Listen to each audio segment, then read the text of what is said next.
جشن آزادی بنانے کے لیے میں خاص طور پہ اپنی بہنوں کو خوش آمدید کہتا ہوں. آج وہ ملک خوش قسمت ہے جس کی مائیں اور بہنیں آزادی کا جذبہ رکھتی ہیں، جن میں شعور ہوتا ہے. اور وہ ملک خوش قسمت ہے جس پر اس طرح کے جنونی باشعور نوجوان ہوتے ہیں.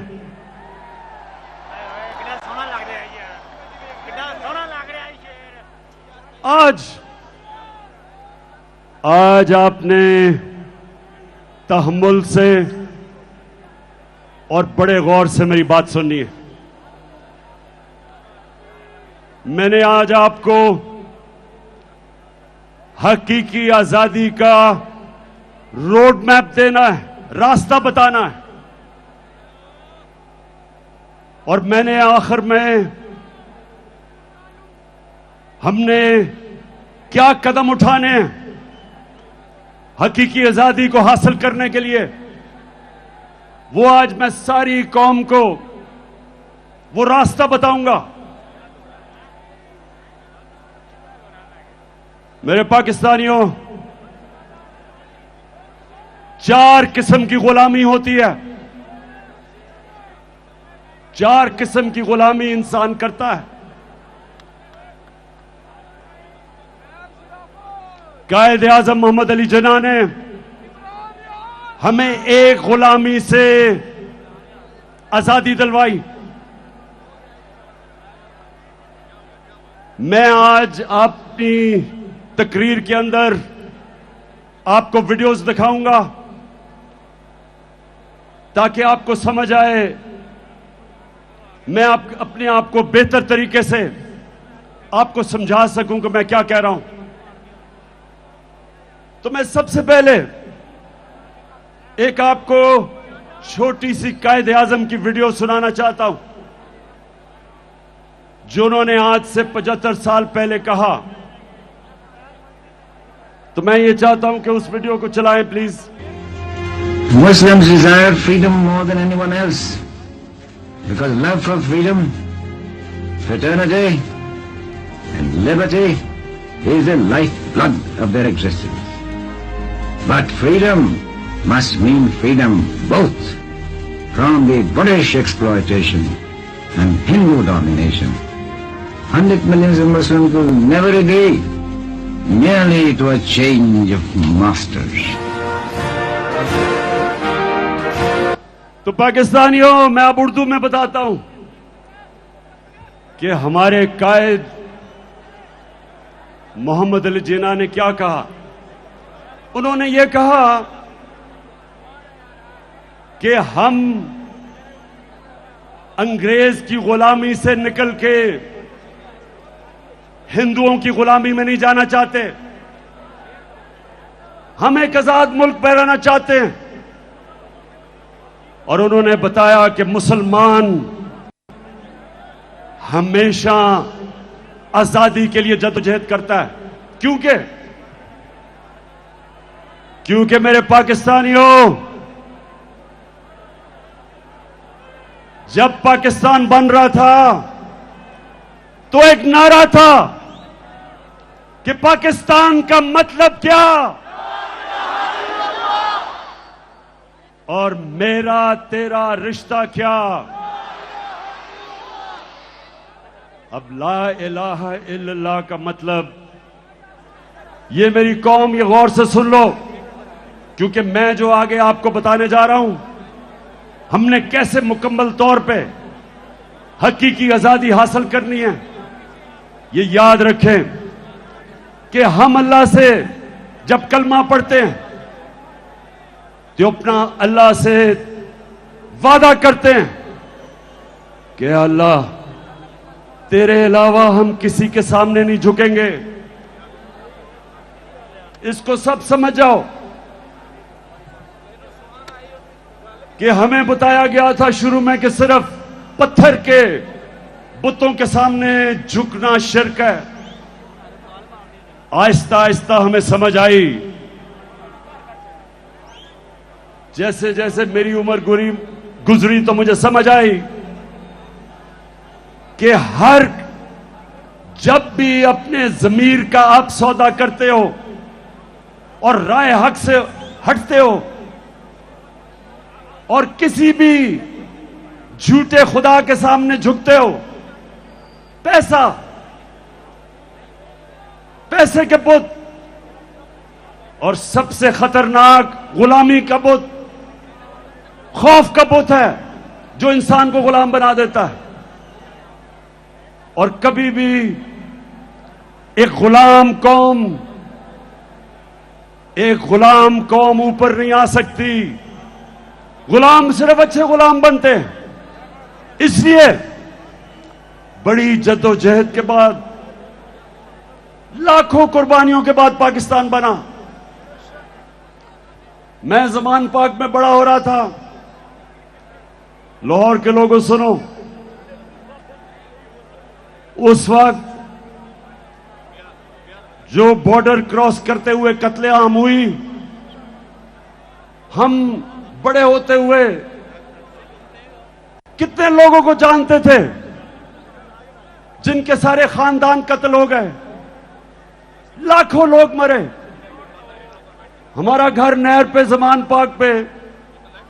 میری والدہ بتاتی ہیں کہ وہ شام کو جب کبھی نہر کے اوپر سیر کرنے جاتی تھی تو وہاں اتنے لوگ بیٹھے ہوتے تھے جو ہندوستان سے آئے، اور ایک ایک دکھ بھری کہانی سناتا تھا کہ سارا کا سارا خاندان قتل ہو گیا. ایک دفعہ میری والدہ نے کہا کہ بڑی عورتیں، 5-6 عورتیں بھاگی بھاگی آ رہی تھیں. ان سے پوچھتی ہیں کہ پاکستان آ گیا؟ میری والدہ نے کہا یہ پاکستان ہے. ادھر ہی بیٹھ گئی. اور پھر انہوں نے بتایا سارے ان کے آدمیوں کو قتل کر دیا، جو ان کی نوجوان بیٹیاں تھیں ان کو انہوں نے اغوا کر لیا، صرف بیچاری وہ عورتیں بچی. تو اس طرح کی ہم نے کہانیاں سنی ہیں. یہ قربانیوں کے بعد ہمارا ملک آزاد ہوا تھا. اور جو سب سے غلامی کرتی ہے، انسان کے عزت نفس کو ختم کر دیتی ہے، ایک انسان میں احساس کمتری ڈال دیتی ہے. ہم جب بڑے ہو رہے تھے ہمیں یاد ہے یہاں لاہور جمخانہ میں ہم جاتے تھے تو لاہور جمخانہ اور پنجاب کلب کے لوگ اس طرح رہتے تھے جیسے وہ انگریز ہیں.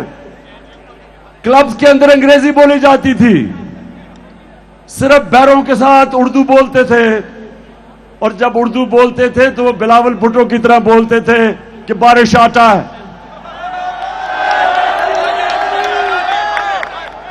یعنی کہ احساس کمتری ایسے تھی کہ پاکستانی انگریز بننا چاہتے تھے، اور یہ غلامی کرتی ہے. لاہور کے لوگوں، جب میں پہلی دفعہ آج سے 50 سال پہلے انگلینڈ میں کرکٹ کھیلنے گیا تو میں تو صرف 18 سال کا تھا. تو مجھے ابھی بھی یاد ہے میرے سینئر پلیئر مجھے کہتے یہ کانوں نے سنا کہ عمران سوچو بھی نہ کہ ہم انگریز کو ہرا سکتے ہیں، اگر عزت سے ہار کے واپس آ گئے تو بہت بڑی کامیابی ہوگی. احساس کمتری تھی. جیتے ہوئے میچ ہم ہار جاتے تھے کیونکہ ہمارے اندر خود اعتمادی نہیں تھی کہ ہم جیت سکتے. 70 کی دہائی میں اچھی بلی اچھی ٹیمیں تھیں، کوئی میچ نہیں جیتتی تھی. بڑے بڑے میچ جب آتے تھے احساس کمتری کی وجہ سے گھبرا کے ہار جاتے تھے. اور جب 80 کی دہائی میں کمزور ٹیمیں تھی، لیکن کیونکہ ذہنی طور پہ ہم آزاد ہو گئے تھے، ہارے ہوئے میچ جیتے تھے. یہی پاکستان کا حال ہے کہ وہ غلامی سے جو احساس کمتری تھی اس سے ہم نکلے نہیں. تو پہلی غلامی سے تو قائد اعظم نے ہمیں آزاد کیا اور انشاءاللہ آج ہم اس کا پورا جشن بنائیں گے. 12 بجے ہم 14 اگست کو اس کا شاندار استقبال کریں گے. سب مل کے پاکستان کا ترانہ گائیں گے. لیکن 3 اور قسم کی غلامیاں، 3 اور قسم کی غلامی ہے، اور میں چاہتا ہوں یہ غور سے سنیں، کیونکہ آخر میں آپ کو بتاؤں گا کہ ہم نے اپنے حقیقی آزادی کی طرف کیسے جانا ہے. جو دوسری قسم کی غلامی ہے وہ ذہنی غلامی، اور وہ میں جب اپنی ساری قوم کو مدینہ کی ریاست کا بتاتا ہوں تو میرے نبی صلی اللہ علیہ وسلم نے مدینہ کے ریاست میں ان لوگوں، ان عربوں کا جو حیثیت ہی کوئی نہیں تھی، 2 سپر پاورز تھی مغرب میں اور مشرق میں، Byzantine Roman Empire, Persian Empire. انہوں نے کیا کیا؟ غور سے سنو میرے نوجوانوں، کہ انہوں نے ان لوگوں کو دنیا کی امامت کروا دی. 10 سال 622 اور 632 جب میرے نبی صلی اللہ علیہ وسلم دنیا سے گئے، وہی عرب جن کی حیثیت نہیں تھی دنیا کی امامت کی، تو وہ کیا کیا انہوں نے؟ اب یہ غور سے سنیں کیا کیا. 2 کام کیے، کیونکہ یہ لوگ، ہمارے لوگوں کو غلط فہمی ہے کہ تلوار سے اسلام پھیلا. 10 سالوں کے اندر 622 اور 632 کے بیچ میں صرف 13 سے 1400 لوگ مرے جنگوں میں. پھر سے سن لیں، 10 سالوں میں دونوں طرف ساری جنگوں میں 1300 سے 1400 لوگ مرے، لیکن سارے عرب میں اسلام پھیل گیا. وہ تلوار سے انقلاب نہیں آیا تھا، وہ فکری انقلاب تھا، ذہنوں کے اندر انقلاب آیا تھا. اور وہ میں چاہتا ہوں دوسری چیز کہ آپ سمجھیں کہ ہم نے کیسے اپنی نبی کی سیرت کے اوپر چلتے ہوئے اس ملک کے نوجوانوں کو ذہنی طور پہ آزاد کرنا ہے. 2 چیزیں کی انہوں نے. سب سے پہلے انہوں نے تعلیم کے اوپر زور دیا. انہوں نے کہا کہ اگر چائنا بھی تعلیم حاصل کرنے کے لیے جانا پڑے، علم کے پیچھے چائنا بھی جانا پڑے، تو جاؤ. مطلب ان دنوں میں چائنا جانا کا مطلب کہ اپنی جان کی بازی کھیلنا. اور کہا جب سے تم پیدا ہوتے ہو اور جب تک تم قبر میں نہیں جاتے، علم سیکھو. تعلیم کو انہوں نے عبادت بنا دیا، عالم کا درجہ انہوں نے اوپر اٹھا دیا. جو جہالت کی غلامی تھی اس سے آزاد کیا. اور دوسری آزادی، یہ خاص طور پہ آپ سن لو، میں آج بھی لوگوں کو کہتا ہوں، یہ جو میرے گھٹیا مخالف 26 سال سے میرے کردار کشی کر رہے ہیں، 26 سال سے میرے اوپر انہوں نے ہر قسم کا کتابیں میرے اوپر گندی لکھوائی، ہر قسم کے میرے اوپر انہوں نے بدنام کرنے کی کوشش کی. لیکن اللہ کی شان دیکھو، آج اب کس تعداد میں آئے ہوئے ہیں اور مجھے حوصلہ افزائی کر رہے ہیں.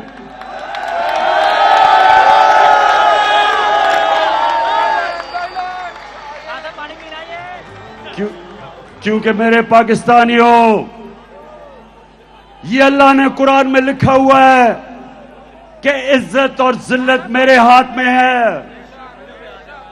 نہیں تو امیر لوگ پیسے والے لوگ عزت خرید سکتے لیکن عزت نہیں خرید سکتے،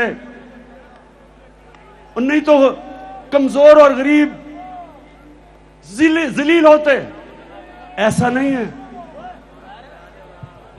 اور زندگی موت، یہ بھی میں آج آپ سب کو بتا دوں کہ آج تک کسی نے کوئی بڑا کام نہیں کیا جو موت سے ڈرتا ہے. کوئی فوجی نے آج تک بڑے تغمے نہیں لیے جو موت کے خوف کے اوپر قابو نہیں پاتا. پہلا آدمی جو ماؤنٹ ایورسٹ پہ چڑھا تھا، سب سے اونچا پہاڑ دنیا میں، ایڈمنڈ ہلری، اس سے پہلے جتنوں نے بھی کوشش کی تھی ماؤنٹ ایورسٹ پہ چڑھنے کی، یا وہ مر گئے تھے اور یا فیل ہو گئے تھے. تو جب وہ پہلا آدمی ماؤنٹ ایورسٹ پہ چڑھا، اس نے اپنے موت کے خوف کے اوپر قابو پایا. اور یہ مدینہ کی ریاست میں میرے نبی نے کیا، انسانوں کو آزاد کر دیا، موت کا خوف چلا گیا. پیسے کی لالچ وہ چلے گی کیونکہ رزق تو اللہ کے ہاتھ میں. اور ان کو یہ پتا چل گیا کہ کوئی انسان ہمیں ذلیل نہیں کر سکتا. محنت ہم کریں گے، اوپر والا دلوں کے راز جانتا ہے، اور اس کے اوپر ایمان رکھ کے وہ لوگ، آزاد لوگ، ان کی پرواز، جس طرح اللہ قرآن میں کہتا ہے کہ جب انسان، سب سے عظیم مخلوق اللہ کی، انسان فرشتوں سے بھی اوپر چلا جاتا ہے لیکن جب گرتا ہے جانوروں سے بھی نیچے چلا جاتا ہے. تو ہمارے ہاتھ میں اب پاکستانیوں یہ ذہنی آزادی کی تحریک کہ ہمیں پہلے اعتماد ہونا چاہیے کہ ہم نبی صلی اللہ علیہ وسلم کی امت ہے، دنیا کے سب سے عظیم لیڈر کی امت ہے. ہمیں یہ زمین میں چونٹیوں کی طرح رینگنے کی ضرورت نہیں. ہم ہاتھ پھیلا کے دنیا کے سامنے کیوں پھرتے ہیں؟ ہم وہ قوم ہیں، پاکستان وہ قوم ہے جو 27ویں رمضان پہ پاکستان بنا تھا. اللہ نے اس ملک کو ہر قسم کی نعمت دی ہے، لیکن کوئی بھی قوم جو غلام ہوتی ہے، غلام ذہنیت کی، وہ کبھی اس کی پرواز اوپر نہیں ہوتی. تو دوسری چیز کہ ہم نے اپنے بچوں کو نبی صلی اللہ علیہ وسلم کی سیرت پڑھانی ہے. میں جب پرائم منسٹر تھا، میں نے رحمت للعالمین اتھارٹی بنائی، بڑے بڑے اسکالرز کو اس میں بٹھایا. اس اتھارٹی کا مقصد یہ تھا کہ کالجز اور اسکولوں میں ہمارے نبی صلی اللہ علیہ وسلم کی زندگی ہمارے بچوں کو بتائیں تاکہ ان کے کیریکٹر مضبوط ہوں، تاکہ وہ ذہنی طور پہ آزاد ہوں. اور سب سے بڑی چیز یہ کہ وہ مغربی تہذیب کے غلام نہ بن جائیں. جب تک ان کو اپنی تاریخ کا، اپنے دین کا نہیں پتا چلے گا، تو مغربی تہذیب اتنی اس وقت چھائی ہوئی ہے کہ ہمارے بچے ان کی غلامی کریں گے. غلامی جس سے ہم نے آزاد ہونا ہے. اب یہ میرے پاکستانیوں غور سے سنو. دیکھیں، پہلے تو میں آپ سب کو ایک بات بتا دوں کہ میں کبھی بھی کسی ملک کے خلاف نہیں ہوں، میں کسی ملک کا اینٹی نہیں ہوں. مجھے کہتے ہیں جی آپ اینٹی امریکن ہیں. میں اینٹی امریکن نہیں ہوں. امریکہ میں سب سے طاقتور پاکستانی کمیونٹی ہے جو پاکستانی امریکن کمیونٹی ہے. یہ طاقتور کمیونٹی ہے. ہم کیوں ایک ملک کے اینٹی ہوں جدھر سب سے پیسے والے ہنرمند پروفیشنلز پاکستانی بیٹھے ہوئے ہیں؟ اور دوسری چیز کہ امریکہ کو پاکستان سب سے زیادہ اپنی چیزیں ایکسپورٹ کرتی ہے.